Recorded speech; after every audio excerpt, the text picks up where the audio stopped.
La historia de Agelis comenzó Comenzó con extraños ruidos por la madrugada. Hablamos del año 1960, cuando en el convento Movimientos autónomos de los objetos. Arañazos en las ya no se paredes. profesaba el culto que le diera vida.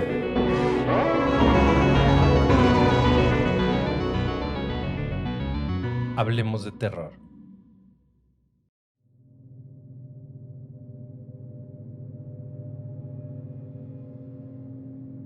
Hola terroríficos, ¿cómo les va? Muchas gracias por seguirnos y acompañarnos en cada relato. Sean bienvenidos a este espacio donde tratamos de desconectarnos de la rutina diaria y disfrutar de un relato de terror. Los invito a que se preparen su bebida favorita, se relajen e imaginen que son parte del relato. No olviden que pueden escucharnos en todas las plataformas de podcast y en YouTube. Como siempre, el uso de audífonos es sugerido. Volumen arriba, apagar la luz y disfrutar. Esto es, Hablemos de Terror. Bienvenidos.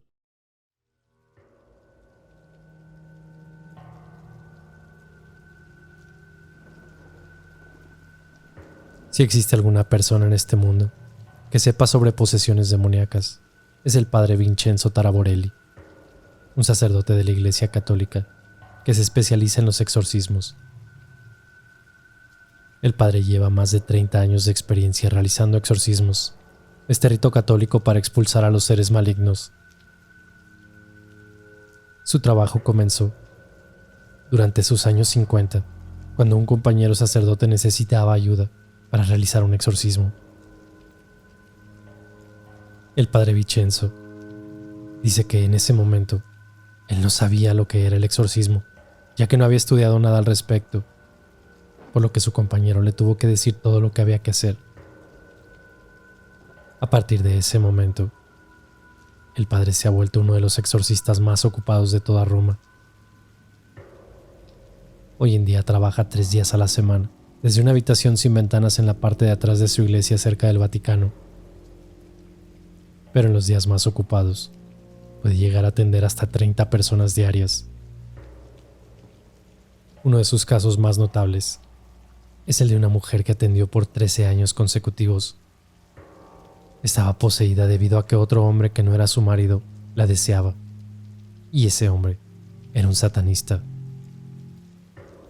La mujer lo rechazó, por lo que el hombre le dijo que pagaría por eso y comenzó a realizar hechizos 2 veces por semana para atraerla. Fue entonces cuando la mujer y su marido acudieron al padre Vincenzo. Todo ocurrió en esa pequeña habitación. El padre comenzó a rezar por la mujer y ella entró en trance. En ese momento, ella comenzó a gritar insultos y blasfemias. Ahí es cuando el padre estaba seguro de que la mujer estaba poseída. Mientras continuaba con el rito del exorcismo, la mujer comenzó a sentirse cada vez peor. Luego, cuando el padre le dijo al demonio que la poseía, en el nombre de Jesús ordenó que te vayas, ella comenzó a vomitar pequeños alfileres de metal. 5 alfileres cada vez que vomitaba. Además de los alfileres, también vomitaba cabello trenzado, pequeñas piedras y pedazos de madera. El sacerdote reconoce que las personas suelen creer que las posesiones y los exorcismos son cosas fantasiosas y que ese tipo de anécdotas parecen inventadas. Pero asegura, es un hecho completamente real y posible en este mundo. Los creyentes saben que Dios existe, así como los demonios. Es algo que se puede leer en la Biblia. Los miembros de la iglesia, incluyendo al padre Vincenzo, rechazan el escepticismo y creen que la época actual está repleta de maldad, que nunca antes se habían visto tantos actos violentos que son inhumanos. Tal vez es la abundancia de las posesiones y la influencia maligna que el teléfono del padre Vincenzo tamborea cada rato. Por desgracia, no hay muchos sacerdotes jóvenes dispuestos a seguir con esta misión porque tienen miedo. Así es, incluso ellos tienen miedo en estos tiempos tan difíciles. Ahora hablemos de una familia poseída en Indiana. El principal testigo de esta historia es el oficial de policía, el capitán Charles Austin, quien presenció la historia de 3 niños y su madre cuando fueron poseídos por demonios. Esto sucedió en Gary, Indianápolis, donde vivía LaToya Ammons y su familia. Al igual que muchos, el oficial de policía creía que la mujer estaba inventando una historia bastante elaborada para ganar dinero. Pero al final de los hechos, el policía ahora se declara un creyente. A la fecha, varios de los familiares de LaToya todavía dicen que la historia es demasiado fantasiosa para ser real, al igual que muchas personas cuando se enteran de ella. Todo comenzó en noviembre de 2011, cuando la familia se trasladó a una casa rentada en Gary, Indianápolis, en una calle silenciosa, con pequeñas casas de un piso. Todo parecía bastante tranquilo y normal, hasta que de repente, unas enormes moscas negras inundaron su pórtico en diciembre de ese mismo año. Este hecho resulta bastante extraño debido al frío invierno en el que no suele haber insectos tan activos. La madre de LaToya recuerda que mataron a decenas de moscas, pero cada vez eran más y más.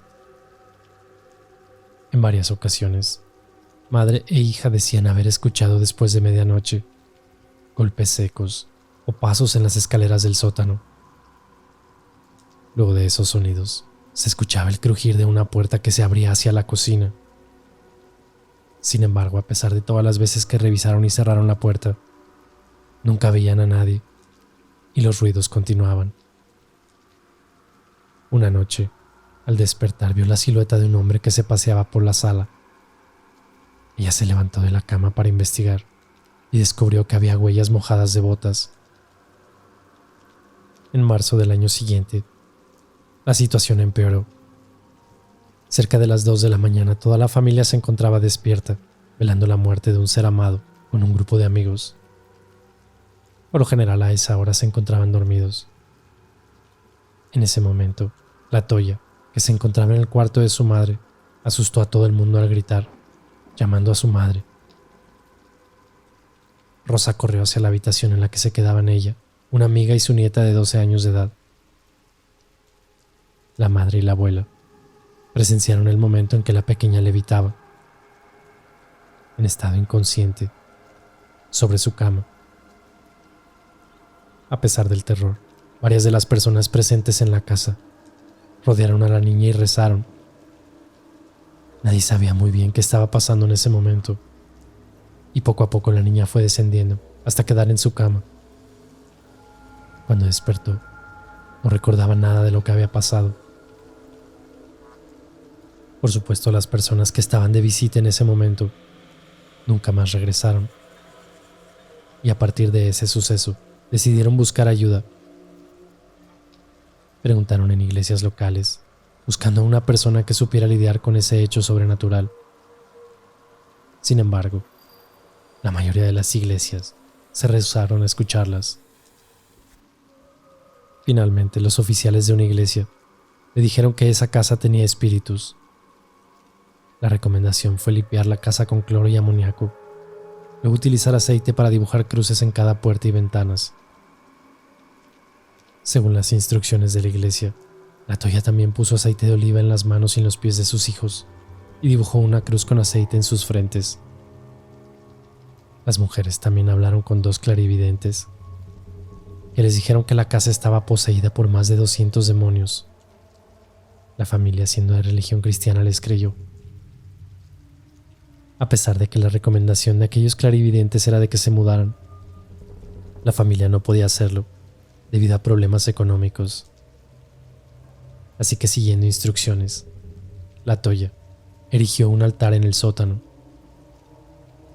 colocó un mantel blanco sobre la mesa y puso encima una vela blanca y la estatua de María y José con el niño Jesús. De igual manera colocó la Biblia abierta en el Salmo 91. Según el consejo de otro clarividente, también quemaron salvia y sulfuro en toda la casa, comenzando desde la parte superior. El humo era tan denso que apenas se podía respirar. Dibujaron una luz con el humo y la persona que las acompañaba leyó el Salmo 91 mientras pasaban por toda la casa. Nada raro ocurrió por 3 días. Y luego, todo empeoró. Los demonios poseyeron a la Toya y a sus 3 hijos de 7, 9 y 12 años, según el testimonio de la madre y la abuela.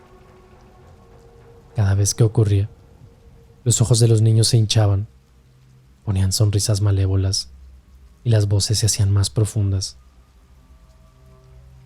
Rosa, la abuela, dice que los demonios no llegaron a hacerle nada a ella porque había nacido con protección contra el demonio, que tenía un guardián que la protegía. La Toya, por su parte, decía que sentía debilidad, mareos y calidez cuando estaba poseída. Su cuerpo se sacudía y sentía que no tenía control. El niño más joven se sentó en un armario y hablaba con alguien que nadie más podía ver. Y el otro niño describía lo que se sentía ser asesinado.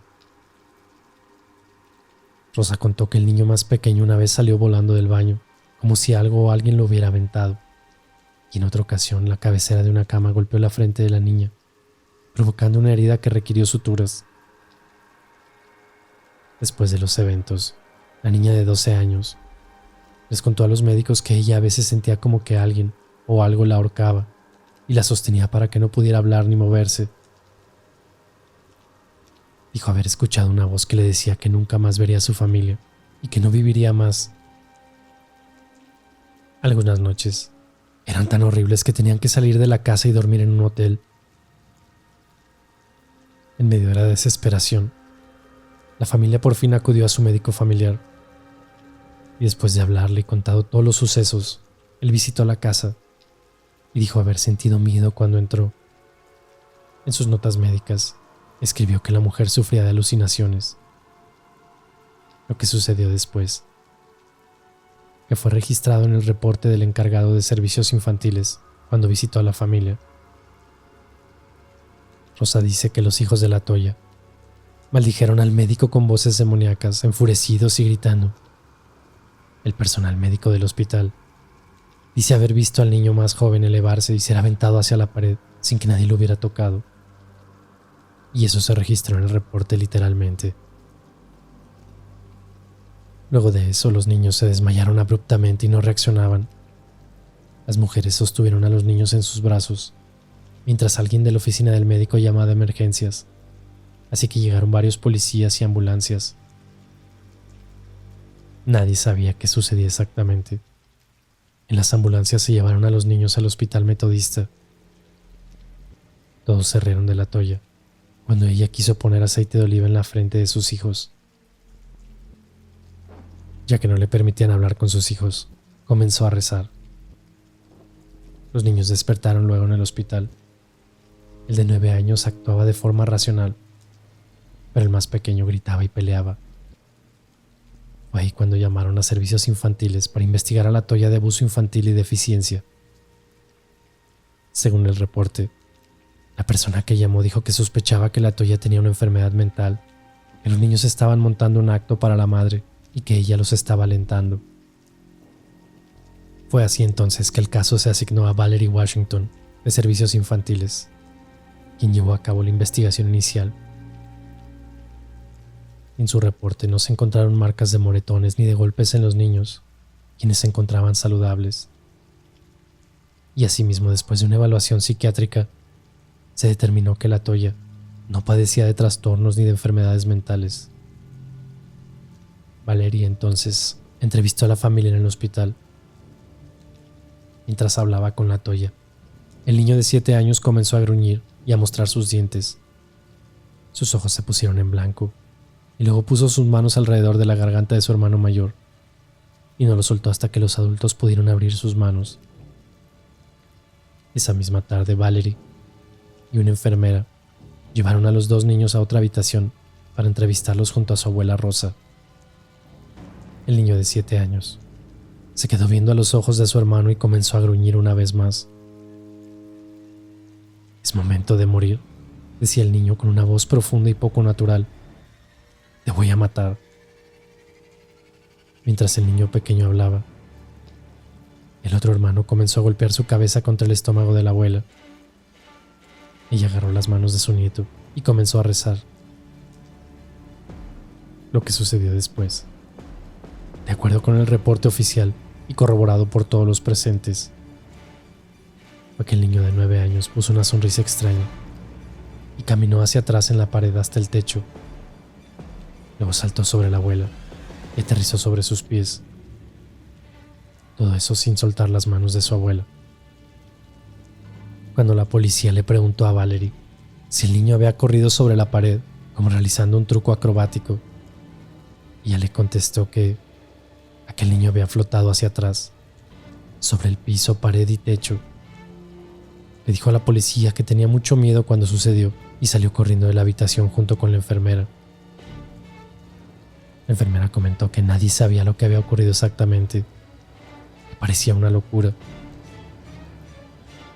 Cuando las mujeres se lo comentaron a un doctor, este obviamente no les creyó y le pidió al niño que volviera a caminar sobre la pared. La enfermera le dijo al doctor que dudaba de que el niño pudiera repetir ese acto, ya que, además, el niño no estaba en sí cuando sucedió. La respuesta de aquel pequeño es que no recordaba nada de lo que había ocurrido y que no podía hacerlo. Pero la enfermera, una creyente de los espíritus y los demonios, creyó que el comportamiento del niño tenía que ver con una posesión demoníaca y también con una enfermedad mental. La agente de servicios infantiles escribió en su reporte que creía que podía haber una influencia maligna afectando a la familia.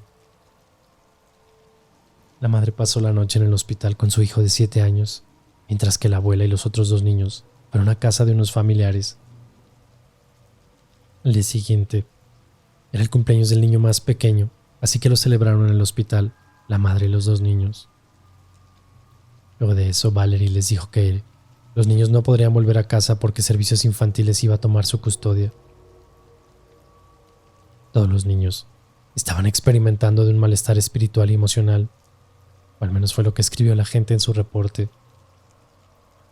Después de estos acontecimientos, el capellán del hospital llamó al reverendo Michael Myconot, a quien le pidió que realizara un exorcismo al hijo de 9 años de la Toya Ammons. El sacerdote estuvo de acuerdo y accedió a realizar una entrevista con la familia varios días después. El primer paso era, según él, descartar las posibles causas naturales de lo que estaba experimentando la familia, y fue así cuando la visitó la casa. La Toya y Rosa estuvieron detallando los fenómenos ocurridos durante 2 horas. Rosa interrumpió la entrevista para apuntar la luz del baño que titilaba en ese momento.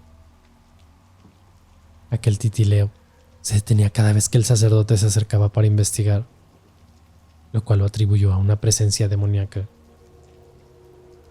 Pensó que se debía a que le tenía miedo. La entrevista continuó, pero Rosa volvió a interrumpir para apuntar a las persianas de la cocina que se balanceaban, aunque no había nada de aire. Aquel reverendo dijo que también vio huellas húmedas en la sala. La Toya se quejó de un dolor de cabeza y se puso a convulsionar cuando el reverendo le colocó un crucifijo en la cabeza. Después de 4 horas de entrevista, el padre estaba convencido de que la familia estaba siendo atormentada por varios demonios. Antes de irse, el reverendo bendijo la casa orando, leyendo la Biblia y rociando agua bendita en cada habitación.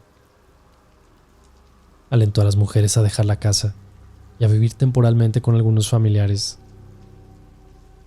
Sin embargo, menos de una semana después, las mujeres volvieron a la casa para que el agente de servicios infantiles pudiera revisar las condiciones del hogar. Ellas fueron acompañadas por un oficial de policía, como ellas lo solicitaron. Además de que se unieron otros 2, porque tenían curiosidad. El capitán Charles Austin fue uno de ellos. Rosa, quien acompañó a los oficiales dentro de la casa, les dijo que los demonios parecían emanar de debajo de las escaleras del sótano, donde no había concreto. Parecía que lo habían arrancado y solo había piso de tierra. Durante la entrevista con la abuela, una de las grabadoras de los oficiales dejó de funcionar. A pesar de que ya habían puesto baterías nuevas, el otro oficial grabó la entrevista y cuando la volvieron a escuchar, dicen haber escuchado una voz desconocida que susurraba: «Hey». Ese mismo oficial tomó fotografías de la casa, una de ellas en las escaleras del sótano. Mostraba claramente una imagen borrosa en la esquina superior derecha. Cuando se analizó la foto, la mancha borrosa tenía un parecido con un rostro, y también se reveló una segunda imagen verde que parecía ser una mujer. El capitán Austin dijo que las fotografías que había tomado con su teléfono también aparecían extrañas siluetas, además de que la radio de la patrulla tampoco funcionó bien en el camino de regreso. Cuando el capitán Austin volvía a su casa después de ese día de trabajo, dijo que vio cómo el asiento del copiloto de su auto personal comenzó a moverse hacia adelante y hacia atrás, a pesar de que nadie lo estaba moviendo. Cuando los mecánicos revisaron el auto, le dijeron que el motor del asiento se había descompuesto. Sin embargo, aquel oficial comenzó a creer en los hechos paranormales de la familia. Tiempo después, Servicios Infantiles descubrió que la Toya no cumplía con la educación que sus hijos, por no mandarlos regularmente a la escuela. La madre comentó que a veces no los podía mandar a la escuela porque los espíritus los hacían enfermar o los mantenían despiertos toda la noche. Así que la gente mandó a la niña y al hijo mayor a un hogar temporal en Chicago, mientras que mandaba al hijo menor a revisión psiquiátrica. El médico que atendió al niño menor dijo que el niño tendía a actuar como poseído cuando se le retaba, regañaba o se le hacían preguntas que él no quería contestar. En el reporte clínico se escribió que actuaba de forma coherente y lógica, excepto cuando hablaba de demonios. Ahí era cuando las historias se volvían extrañas, fragmentadas e ilógicas. Sus historias cambiaban cada vez. Las contaba una y otra vez, pero iban siendo distinto. Cambiaba el tema y hacía preguntas a la psicóloga. Por esta razón ella creía que el niño no sufría de un trastorno psicótico, y su conclusión fue que el niño había sido inducido a un sistema delirante perpetuado por la madre y reforzado por otros familiares. Los psicólogos que examinaron a los otros dos hijos llegaron a la misma conclusión, o algo muy similar.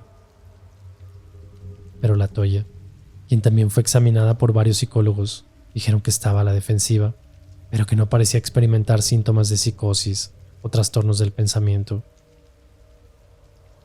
Mientras toda la familia era atendida por los servicios médicos, los oficiales con un perro revisaron la casa. El perro no mostró interés en nada particular. Los demás oficiales revisaron el sótano, y lo único que encontraron fue un extraño líquido que se vio gotar en el sótano, una sustancia pegajosa y resbalosa. El reverendo pidió revisar la tierra bajo las escaleras para buscar evidencias de presencia demoníaca, objetos malditos o de algún entierro. Así que uno de los oficiales cavó un agujero debajo de las escaleras. Lo único que encontraron fue una uña postiza, unos calzones blancos, un botón de una campaña política, la tapa de un sartén, unos calcetines, envolturas de caramelos y un objeto pesado de metal que parecía una pesa. Al no encontrar nada más, los oficiales rellenaron el agujero. Así que el reverendo bendijo algo de sal y le esparció bajo las escaleras y en todo el sótano. Luego la agente Samantha, cuando estaba en la sala con el resto del grupo, sintió que su dedo meñique comenzó a cosquillar y palidecer, como si se hubiera fracturado. En menos de 10 minutos la mujer tuvo un ataque de pánico. No podía respirar, así que salió de la casa a esperar. Cuando el sacerdote comenzó a interrogar a la Toya dentro de la casa, ella se quejó de dolor de cabeza y en el hombro, por lo que también salió de la casa. El capitán Austin no quería quedarse en la casa después de que hubiera oscurecido, así que también salió, mientras los otros oficiales siguieron revisando y encontraron una sustancia aceitosa que goteaba de las persianas en la habitación, pero no se sabía de dónde venía. Para asegurarse de que Rosa o la Toya no hubiesen puesto aceite en las ventanas, los dos oficiales lo limpiaron con papel. Sin embargo, 25 minutos después, El aceite había vuelto a caer de las persianas. Fue entonces cuando el sacerdote les dijo que ese líquido era una manifestación de presencias paranormales. El reverendo McNutt pidió permiso al obispo para realizar un exorcismo en la casa, debido a que le negaron el permiso, y después de haber contactado con otros sacerdotes que había realizado ya exorcismos, el reverendo bendijo intensamente la casa para expulsar los malos espíritus. Luego realizó otro exorcismo menor en Rosa y en La Toya. En 2 policías y la gente acudieron al ritual. Después de la visita a la casa, la agente sufrió varios accidentes, entre los que se incluyó una quemadura de 3er grado, fractura de 3 costillas, una mano y luego fractura de tobillo. El reverendo le pidió a las señoras que buscaran los nombres de los demonios que las atormentaban. Por esta razón, las mujeres buscaron en internet los nombres de los demonios que representaban los problemas que habían sufrido la familia. Después de muchos problemas, La Toya lo logró. Después de aquel pequeño exorcismo, el obispo le dio permiso al reverendo para exorcizar a La Toya. El ritual era más o menos el mismo, pero con el respaldo de la Iglesia Católica, lo que le daba más poder. Así pues, el sacerdote realizó 3 exorcismos en la mujer, 2 en inglés y 1 en latín. El reverendo sentía que su voz se hacía cada vez más fuerte y más poderosa, hasta que los demonios se debilitaron. Dijo que podía saber qué tan poderoso era el demonio según las convulsiones de la mujer. 2 policías estuvieron presentes, en caso de que fuera necesario restringir a La Toya, pero ella rezó todo lo que pudo hasta que se volvió demasiado doloroso. Después de tiempo de estar haciendo el exorcismo, por fin la mujer quedó dormida. Esa fue la última vez que se necesitó la visita de un sacerdote. Pero las mujeres se mudaron a Indianápolis y la casa se volvió un objeto de curiosidad para los locales. No obstante, ya no se han presentado problemas en la casa después de que aquella familia se fuera del lugar.